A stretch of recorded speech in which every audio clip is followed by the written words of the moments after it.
एक राज्य में शासन करने वाला राजा दुनिया का सबसे शक्तिशाली शासक बनना चाहता था। एक दिन उसे दूर देश से आए एक भविष्यवक्ता के बारे पता चला। वह उनसे मिलने पहुंचा और उन्हें अपनी इच्छा बताते हुए निवेदन किया, महात्मा, मुझे कोई ऐसा उपाय बताएं जिससे मैं पूरी दुनिया का सबसे शक्तिशाली राजा बन सकूं। भविष्यवक्ता ने सामने जाते हुए एक रास्ते की ओर इशारा किया और बोले, राजन, सामने जो रास्ता देख रहे हो, इस पर चलते जाओ। 10 किलोमीटर की दूरी तय करने पर तुम्हें एक पेड़ दिखाई देगा।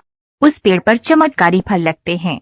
तुम उस पेड़ से एक फल तोड़कर खा लेना, तुम्हारी शक्ति 100 गुना बढ़ जाएगी। राजा बिना समय व्यर्थ किए उस पेड़ की तलाश में निकलने के लिए तैयार हो गया, लेकिन उसके जाने के पहले भविष्यवक्ता ने उसे चेताया, राजन, एक बात ध्यान में रखना, जब तुम इस रास्ते पर आगे बढ़ोगे तो तुम्हारा सामना 1 फीट ऊंचे एक राक्षस से होगा।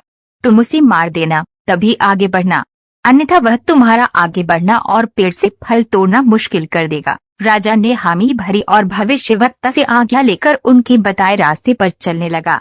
1 किलोमीटर की दूरी तय करने के बाद अचानक एक राक्षस उसके सामने आया और उसका रास्ता रोक लिया। उसकी ऊंचाई 1 फीट थी। वह राजा को ललकारते हुए बोला, तुझ में हिम्मत है तो मुझे मारकर आगे बढ़। राजा ने देखा कि राक्षस कदकाठी में बहुत छोटा है। उसने सोचा कि इतने छोटे से राक्षस को मारने में अपना समय और ऊर्जा क्यों व्यर्थ करूं। वह उसे धकेलकर बिना मारे ही आगे बढ़ गया। वह आगे 1 किलोमीटर ही चल पाया था कि वह राक्षस फिर से उसके सामने आ गया। इस बार उसकी ऊंचाई 1 फीट बढ़ गई थी। राजा ने उसे फिर एक तरफ धकेला और आगे बढ़ गया। आगे बढ़ते बढ़ते बचकर 1 किलोमीटर पर वह राक्षस राजा के सामने लगा और हर बार उसकी ऊंचाई 1 फीट बढ़ी हुई होती। राजा हर बार उसे मारे बिना आगे बढ़ता जाता।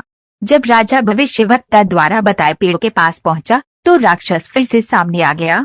इस बार वह 10 फीट का विशालकाय राक्षस था।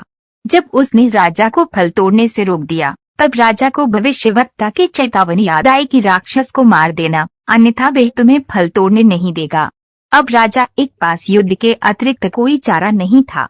दोनों में भयंकर युद्ध हुआ। कई बार स्थिति ऐसी बनी मानो राक्षस राजा को मार देगा, लेकिन अंत में किसी तरह राजा राक्षस को मारने में सफल रहा।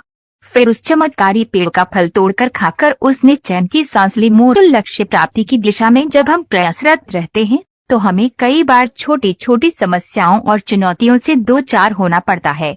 हम अक्सर उन्हें छोटा या तुच्छ जानकर नजरअंदाज कर देते हैं और उनका निराकरण नहीं करते। फिर धीरे धीरे वही समस्याएं और चुनौतियां बड़ी होती चली जाती हैं। एक समय ऐसा आता है जब उन्हें नजरअंदाज करना संभव नहीं हो पाता और वे हमारे लक्ष्य प्राप्ति के मार्ग का रोड़ा बन जाती हैं।